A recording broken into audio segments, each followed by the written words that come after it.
with us. To all our beautiful subscribers, we say thank you so much for staying with us. And if you're new here, we are happy you find us.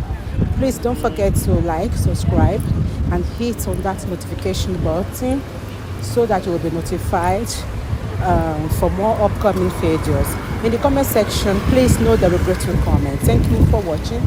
Till I'll see you in my next video. Stay safe, stay blessed. I love you. Bye. London is monetized.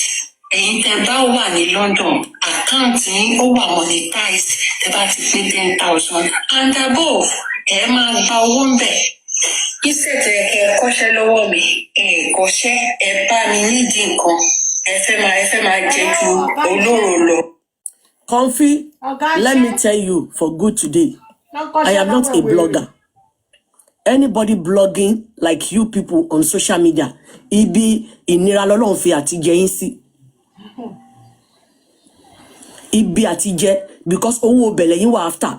Wà after yí àwọn èèyàn tẹ́ máa tún ṣe. That is why tó yẹ pé parọ́ mọ́ èèyàn comfortably. Defame èèyàn comfortably. Drag èèyàn comfortably. Ibi ìnira ni àtijẹ àti mú yín wà. Comfy, with or without social media, I Adenike, I am loaded. Ọmọ ṣiṣẹ́ lèmi. Ọmọ àti kékeré gbáṣẹ́ mú. Tó o bá jọkùnrin lẹ́gbẹ̀ẹ́ mi, tó o bá dúró dáadáa, máa rọ́ ẹ tì sẹ́gbẹ̀ẹ́. Máa rọ́ ẹ tì sẹ́gbẹ̀ẹ́. Mo ti plan ọjọ́ alẹ́ mi sílẹ̀ bó ṣe máa ládùn tó máa lárinrin. Ó ní rísì tẹ́mi fi wà lórí social media. Kì í ṣe rádaràdá rédèrèdè tí wọ́n ń wò yẹn.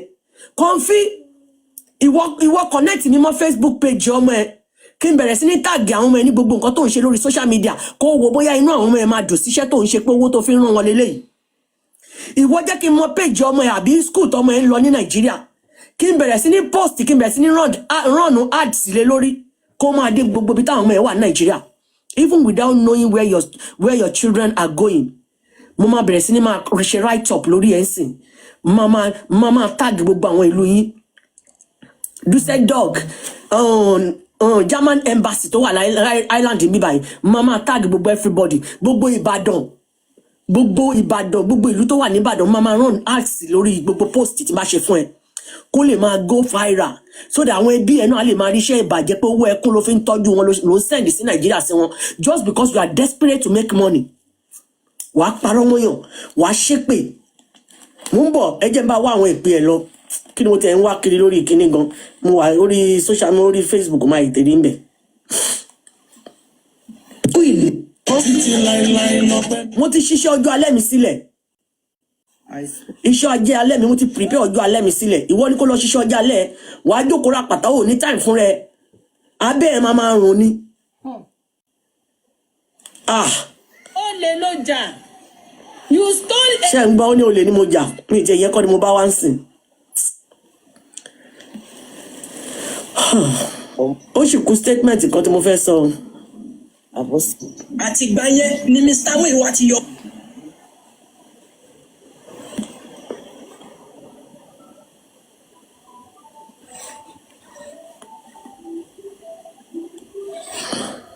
Ó fi olófin. Ẹ bàjẹ́ Adenike. Pẹ̀lú bàbá Mohbad. The music. The video I was looking for about Guresi. Méjì kan mi ò máa wọ́n yẹn. So àwọn yẹn wá ní kí ni nǹkan táwọn fẹ́ ṣe fún bàbá Mohbad. Pé nǹkan táwọn plan láti ṣe fún ni wípé since tó yẹ pé he is into music. Pé kí àwọn kọ́ music house fún. They were already looking for where to get the land. Thank you, Agbola. Then when to fẹ́ kọ́ music house fún yẹn wọ́n máa set up everything completely wọ́n máa ṣe orí wọn láṣepé ni. But ìgbà tí wọ́n ní Guresi máa dáhùn. Baba was on the phone with them. Pé ṣé ẹni ilé fẹ́ ṣe nǹkan fún pé ẹni tí kò lè control ara ẹ̀ lórí ọ̀rọ̀ olóbìnrin dé. Those people had to stop. Somebody was saying on the music pivot page. The woman was contemplating maybe they should open a music house because that was what Mohbad was doing before he died. And Adra is still doing it so that Baba Mohbad and Adra will be benefiting from it. And on that phone, on that live show, Guresi said it all her that is it Mr. Loba that cannot control the okpa between his two legs that you are planning to do something like that for? It's life. It's not that they came to tell us. When Ayamika was telling us how Guresi has been beating Baba, molesting him, treating him like a slave, nobody believed that woman. I even have it here, J Clock. Play. Thank you, J Clock. Nobody believed Ayamika. And I'm telling you today, Mr. Aloba's life is in danger. And is at the same time suffering his punishment from God. Because he was careless when Mohbad was alive. And because of talking, he didn't realize what his son left for him. He allowed peanuts to put himself in trouble, everlasting sorrow. Shame on you, Mr. Loba. Shame on all of you castigating Mohbad's mom. And you are shielding Mohbad's dad. You don't know it is better for Mohbad's dad now to say the truth until when you guys silently bind him in the house. The reason why I stopped talking about Mohbad's dad, I don't want to put my hands in what people will be mentioning my name. Because I know the time will come. My God told me everything will be exposed to the world. It is obvious now, it is true now, that you people formed that group by Naira Marley. Àwọn tí Ọba wọ́n jà pé wọ́n fẹ́ kí Wunmi tú àṣírí wọn. From Ọba side, they are fighting for themselves. I'm not going to lie to you. You see, the team Wunmi, team Baba Mohbad, they are the same. It's one person that employed all of them. One person employed most of them. They just divide them into two. So you be following Mr. Loba. This is what you should do. This is what you should do. Mr. Idowu, are you referring to me or who? I am not Mumu. Ori mi pe Osha Prapra. My 4 years in university did not go in vain. I can think.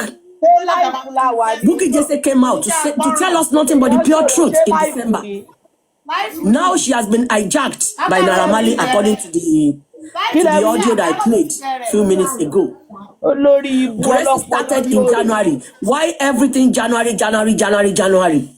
Guresi told me Mr. Pierce introduced him to Mr. Loba. What is going on? What you don't know is what you don't know. If anybody is planning against me concerning everything that I've said here today, that if I come to Nigeria or go anywhere, you are going to attack me.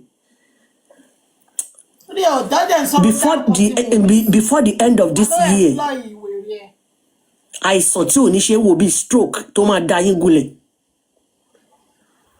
Accident that has no remedy will befall all of you in the mighty name of the Lord. Disaster that has no remedy will befall all of you in the mighty name of the Lord. No weapon fashioned me, Adenike, shall prosper in the mighty name of the Lord. I lighted my 7 candles today. As nobody can disturb this candle since when I lighted this this morning, my glory will never be disturbed. Everybody planning evil against me shall fall and die before the end of this year. God will expose all of you beyond repair before the end of this year. Unless Mohbad deserves not to live. If Mohbad deserves to live and you cut his glory short, you bind him, and he wanted to bring his father and mother together for both of them to fight for him because he knew they are going to bind him. And you are disturbing that, you are hiding under pretense of safeguarding Mr. Loba. All of you now secret will be exposed before January 2025 in the mighty name of the Lord. If Mr. Loba has let's continue. He said the music pipes was on the phone. Monishe won't play voice note here. Play voice note. The voice note. I might be no lori. I might be no ma. The music gangan ló sọ ọ̀rọ̀ yẹn jáde. Wọ́n wà lórí phone call pẹ̀lú Mr. Guresi. Èmi náà wà lórí platform The Music láàárọ̀ yìí. Wọ́n receive call. Ó ní mọ́mí Erelu. Ipe tí mọ́mí yẹn bá dẹ̀ ní ẹni tí tó fẹ́ ṣe, mọ́mí yẹn máa fẹ́ ṣe nǹkan yẹn completely. Ipe so wọ́n wà lórí phone call pẹ̀lú Guresi àti bàbá. Ó ní Guresi sọ statement yẹn jáde lẹ́nu pé ẹni tí ò lè correct rẹ̀ the person that cannot control himself. Baba Mohbad cannot control the two ọ̀pá behind between his legs. The carelessness, the lapio that you lapio that they took Omo logo from you. Still, you can't control yourself. Mr. Loba, if not because of your son. Le draw wojú mi. Wọ́n bí yín dá tó bẹ́ẹ̀. The bola between your two legs, you can't control it. That took a glorious child from you, and still you are not yet ready to change. Ẹ̀yin tẹ́ wà lórí Facebook, ẹ join wà lórí TikTok. Mo fẹ́ gbá wọn yẹn gòkè. If you want to call in, if you want to request now, you can request on TikTok. I will give 1 hour to just do everything. Because after today, I'm not going to say anything. I will be staying behind the closed door. Mama rojo ipeleyin lórí beba ṣe mama dá padà fún yín. I have brand. I have my name to protect. Nobody can spoil it. I've never formed a group. I have my own group only. Money group mi lórí WhatsApp. Tó ẹ bó yẹ kí n ti ṣí foundation tèmi. Mi sọ pé torí pé Mohbad kó mo fẹ́ wá sọ́dọ̀ yín. No. Because I don't need that money. Only Adex group. Orúkọ tẹ́ mọ̀ mí sí nìyẹn. This is my group. Òun ra wa mélòó la wà ńbẹ̀. 116. I've been managing this 116 people that we have been planning together for over 2 years now. That anytime I step my feet in Nigeria, we're going to open our own foundation. Why did I not stress myself now? Torí pé Mohbad ti kú kí fẹ́ ṣe opportunity mo fẹ́ ṣí foundation mi kó lè ṣiṣẹ́ fún Mohbad. No, things doesn't work like that. Ẹ jẹ́ ká máa rò pé tó bá jẹ́ mi náà báwo mo ṣe fẹ́ ṣe. If you want to request now, you can request. If not, I will soon be going. But Obaro, you know you are here. I did not come to your inbox to give you any stupid job to do. Mo fẹ́ ṣoore fún ẹni. Nǹkan tẹ́mi dẹ̀ rò gan mi mọ̀ pé orí message yẹn. I thought you are the kind of person that doesn't check your message. That was my thought until when I saw your video and comfy. Obaro, with my code of conduct of my job, I'm not going to say anything bad about you. But please, I can never send Omo Ikorodu. And as a matter of fact, Omo Ikorodu sì máa dàpọ̀ mọ́mọ́tọ́, máa tún ayé ẹ̀ ṣe kẹ́yìn mọ iṣẹ́ táwa gan ṣe lórí social media. Tí n bá ti ráyè before weekend, máa gbé Omo Ikorodu wá sí ibàyí, a máa wá advice ẹ̀ gẹ́gẹ́ bí abiyamọ bó ṣe lè tún ìgbésí ayé ẹ̀ ṣe. Because kò sí nǹkan kan lórí social media yìí. Èló lẹ ń rí lórí TikTok. Èló ló fẹ́ tó yín ná. Ọmọkùnrin gbọ́dọ̀ jí láàárọ̀ ọjọ́ kó mọ̀ pé iṣẹ́ báyìí lèmi ṣe. Èmi Adenike mo sọ fún yín pé ọ̀nà 4 lówó ti ń wọlé fún mi. Mo ní business mi, mo ní iṣẹ́ ìjọba tí mò ń ṣe tó jẹ́ pé no time sheet mi rè tó ti kún for this week. Mo ti submit owó máa wọlé ọjọ́ Tuesday. Mo ní àwọn èèyàn tí mo advertise fún lórí social media tó jẹ́ pé látijọ́ tí mo ti ń ṣiṣẹ́ fún wọn mi ì tí ì láwọ́ gbọ́ owó yẹn. Every month bá ti gbowó yẹn báyìí máa ronú pé jẹ́ ìṣàánú fẹ́lẹ̀. Máa ronú pé jẹ́ ìṣàánú fẹ́lẹ̀. Can you do it? Comfy, instead of you to give back to your community. If not, everything is not money. But you will sit from morning till night. Wàá kó gbogbo àwọn èèyàn òfojọ́.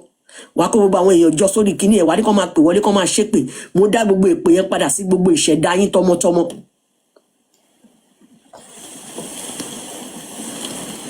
Me, I can never tell Omo Ikorodu. I will advise Omo Ikorodu like my own son, like my own blood brother. And I've been telling him now, but this blogging is nothing. Ó yẹ kó jẹ́ nǹkan tó yẹ pé tó bá dé láti bí iṣẹ́ lálẹ́, wàá kàn ṣeré lórí ẹ̀ ni. Kò sígbà téèyàn ò ní ṣe, téèyàn ò ní ṣiṣẹ́, kò sígbà téèyàn ò ní ṣe rádaràda, kò sígbà téèyàn ò ní búyàn like àwọn Comfy, because they want to keep their pages going. They want to make that money by fire, by force. Comfy Bukky Jesse, is it true? According to the audio I played, that you were employed by Naira Marley. Bukky Jesse employed Comfy. For those of you that did not know what they are doing on social media, you have to be very, very careful when you continue going on their platform. Torí èpè yìí máa jà yín tọmọtọmọ. Èpè yìí máa jà yín tọkọtọkọ. Èpè kan sọ̀rọ̀ bí ọmọlúwàbí ṣe ń sọ̀rọ̀. Kì í ṣe pé ìgbà tá a bá fi èpè rọra wa lọ́wọ́. Yèyé kú nígbà tí mò ń pe àkíyèsí ẹ̀ sí Bolówà. Ó wá bọ̀ làgàtà títí. You call yourself a lawyer. You have criminals around you. I saw it coming. Osare block me, quick to block me on her Facebook. I don't care. Ọlọ́run ló mẹjọ dá. Mami, ẹ go on song. At least mo ti sọ̀rọ̀ bí 5 hours. Kábíyèsí. Kí ló dé? Ó kò kọ́ tó sọ́ọ̀sì àkúmọ̀. Supreme ṣe wà ń bẹ̀. Supreme. Àbí kò loud ni. Voice too too. Hello, ṣé ń gbọ́ mi? Hello, ẹ káàárọ̀. Hello, I can't hear you. Ṣẹ́rí, àwa máa rí ìdí tó mi ṣe ń wọnú àgbo. Ẹni tó bá mọ bómi ṣe ń wọnú àgbo nìkan ló máa rí ìdènà Adenike tọmọtọmọ o. Ẹni tó bá mọ mi tó mi ń wọnú àgbọn ló máa rí ìkà ló máa rí ibi ṣe mí. Ṣùgbọ́n tẹ́ ẹ̀ bá mọ bí tí omi ń gbà wọnú àgbọn, kò sí nǹkan kan tẹ́ ẹ máa ṣe fún mi. Gbogbo èpè yín, gbogbo ègún yín kó padà sí yín lórí. Àwa máa rí ìdí tọ́lọ́run fi wá fomi sínú àgbọn tí ò sẹ́ni tó mọ̀ kí ilẹ̀ ọdún yìí tó ṣú ọ̀run máa tú gbogbo ìwòwò yín jáde. Gbogbo ẹ̀yin tẹ́ kóra yín jọ tẹ́lẹ̀yìn tí bàbá Mohbad tẹ́ ń gbénú òkùnkùn tá fà sínú mọ́lẹ̀. Tẹ́ ń kọ́fà irọ́ àṣírí yín máa tú. Ọ̀nà àrà ọ̀nà ìyanu àwa máa rí ìdí tó mi fi wọnú àgbọn tí ò sẹ́ni tó yé. Ọ̀run máa fi ṣé kí ilẹ̀ ọdún yìí tó ṣú o. Ọ̀run máa tú gbogbo àṣírí, ó máa tú gbogbo ìwò yín. Á wú gbogbo ẹ̀ tí gbogbo á wú fáráyé rí. Káyé mọ gbogbo ìkà tó wà láàrin wa. Nàìjíríà ló yẹ ká gbàdúrà láti túnṣe. Nàìjíríà ló yẹ kí gbogbo wa jà. Nǹkan tá a ṣe ń wá justice fún Mohbad ni pé kí Nàìjíríà wa kó lè nísinmi. Injustice ti pọ̀jù nínú ìlú yẹn. Ẹ̀yin kan wá fi ń ṣe owó. Gbogbo ẹ̀yin tẹ́ kóra yín jọ tẹ́ fọ̀rọ̀ Mohbad ń pawó. Àwa máa rí ìdí tó mi fi wọnú àgbọn tí ò sẹ́ni tó yé. Ọ̀run máa fi wọnú ayé yín tú gbogbo àṣírí yín síta o. Ó máa tú tí gbogbo. Bẹ́ẹ̀ ló ṣe máa rí àṣẹ́gun.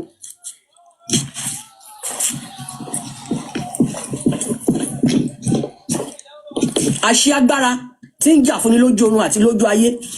Ọ̀run máa gbé wọ̀ mí tọmọtọmọ. Please tell us if Baba was the one paying. I mean, I don't know. What will I tell you? Was Hello. Was I there? Good morning, everybody. Mo kàn fẹ́ Ẹ lọ bẹ̀ lọ́wọ́ babaláwo kọ́ bá yín fífa wò inú ìṣe babaláwo. Kí ni kan náà?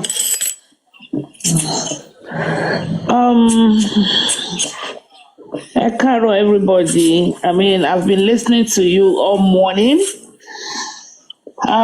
Betty we no marry. Betty we no marry.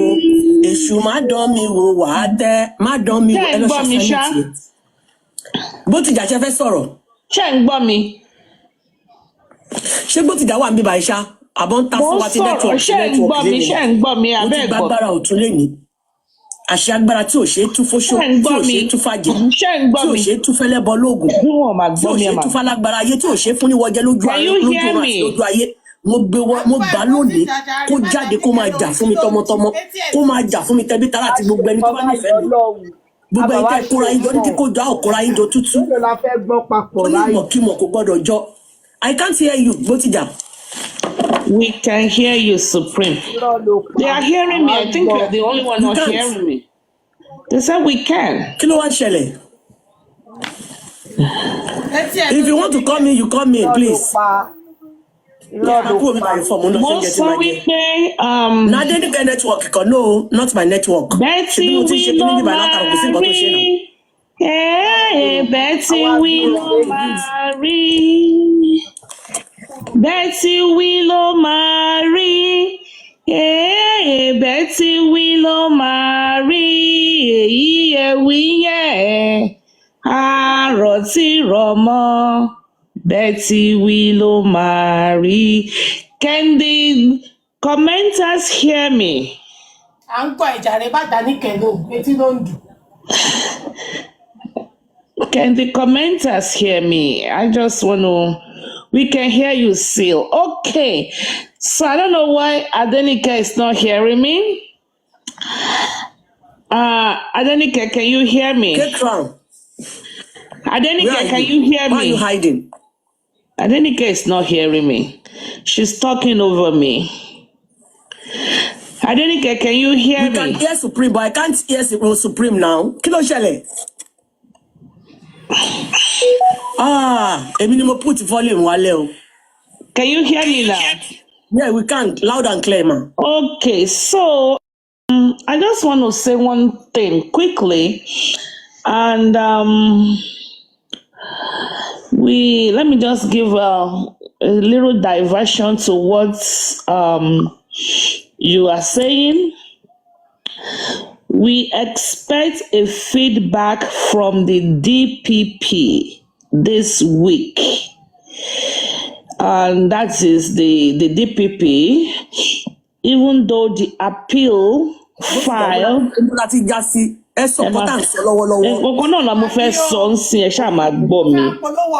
So we expect a feedback from the DPP this week, even though the appeal that was filed by Smith and Bankole and Smith is still pending. But the DPP is insisting on proceeding to the High Court. So this week, I think Adenike have started the week. Oma were very interesting. Them are loud. It's going to be a very interesting dynamic of legal procedures. So, Prime Boy, since you have decided to gang up with Comfy and Co, you need to go and consult Comfy. Supreme. Anike ma sọ̀rọ̀ àwọn non-living things yẹn bí báyìí. Any sùúrù Prime Boy ni mo send the messages sí. You Prime need Boy to. ti gbọ́ yín láti last week tẹ́tí send the message ó ti gbọ́ ẹ fílẹ̀ ẹ̀yin kò lè ń pọ́nlé. No, because only any sùúrù ẹ máa ṣe sùúrù pẹ̀lú gbogbo ìtẹ̀sán sílẹ̀ ń sìn yìí. Take am, please mute. Pẹ̀lú gbogbo ìtẹ̀sán sílẹ̀ ń sìn yìí. Prime Boy.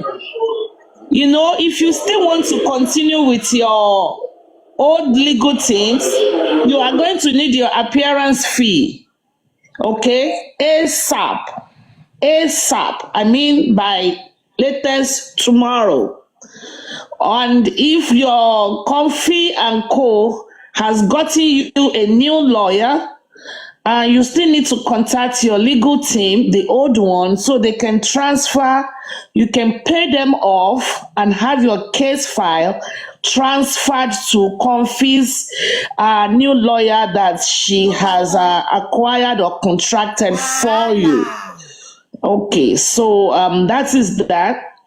On that, so you just have to do one or the other, but you have probably till Monday before the end of the business day of tomorrow to have that done, because you will need a legal representative on ground sometimes this week.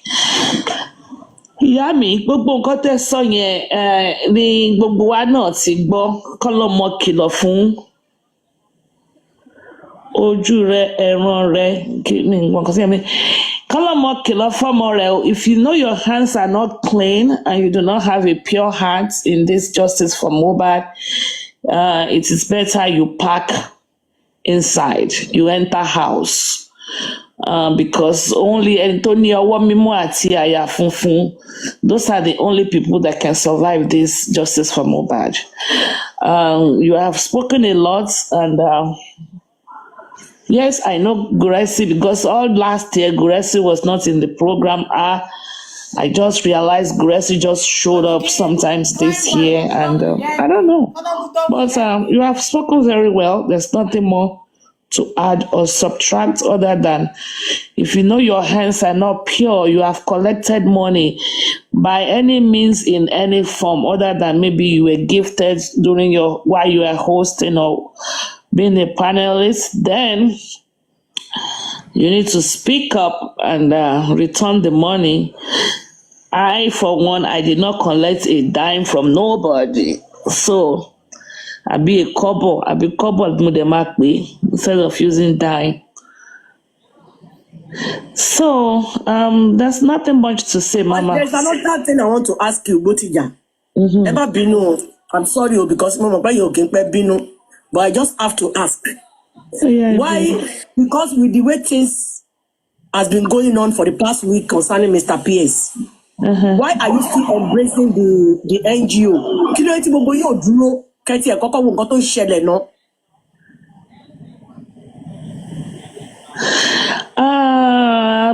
Somebody says, Sil, did Pierce give you a crunchy queen any money? That is not true. Absolutely not true.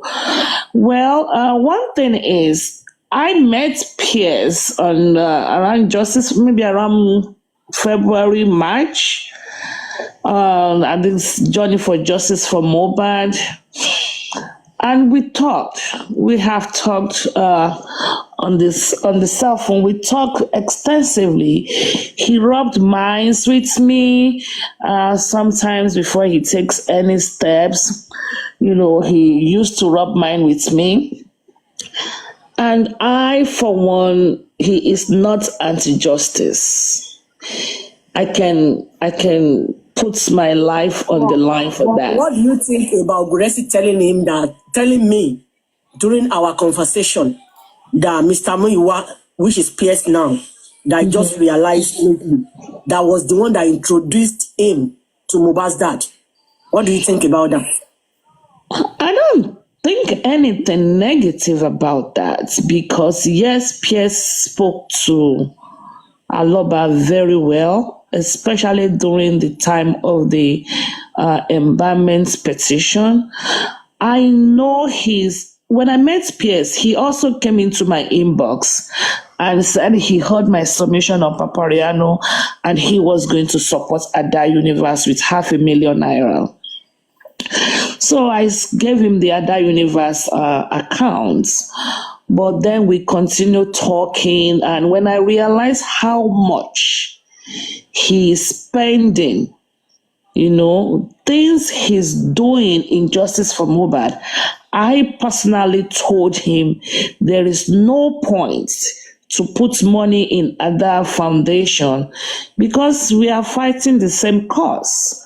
And he has spent a lot. So I told him not to worry. So I stopped him from putting money in Ada Universe Foundation. And I know the kind of conversation we have. And I'm still going to stand on it and by it that Pierce, Muyiwa, Oluwa Soile Dayo, Wadewumi is not anti-justice. And for that reason, I'm going to stand by him. He is not anti-justice because I know the conversations we had on the phone, of the public. So I will continue to defend him. And he's opening the foundation to help people. And there's nothing wrong in that. To be honest with you, we talked a lot. Sometimes we talk 5-10 times in a day. I don't think we talk up to 10 times in a day, maybe 5 times in a day. And he is not anti-justice. I know his contribution. I know some of his plans. And Gracie was probably extorting the guy, getting money from him. So he introduced Ìyá ti gba owó wàá ṣeré Supreme. Ta ló ṣe fún gba owó? Okay, I think you get used to that all the time. Ta ló gba owó tó ń sẹ? Àbí ògbóyìnbó? Ògbóyìnbó lójú ògbóyìnbó ní ìyá ti gba owó wàá ṣeré Supreme. Ògbóyìnbó. That's why, because you cannot speak English, that's why you cannot bring your face out.